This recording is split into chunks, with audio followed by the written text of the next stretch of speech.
Fala, galerinha. Chegou a vez dela. Uma barulheira dos infernos dentro do motor.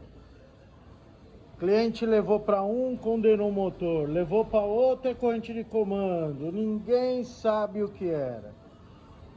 Abri, que é o correto, né? Sem dar diagnóstico. Corrente de comando, zero. Aí a hora que eu fui conferir as válvulas,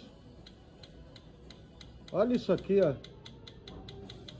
Provavelmente quebrou o regulador e aí cria essa folga enorme aqui, ó. Agora vamos desmontar para saber direitinho o que aconteceu.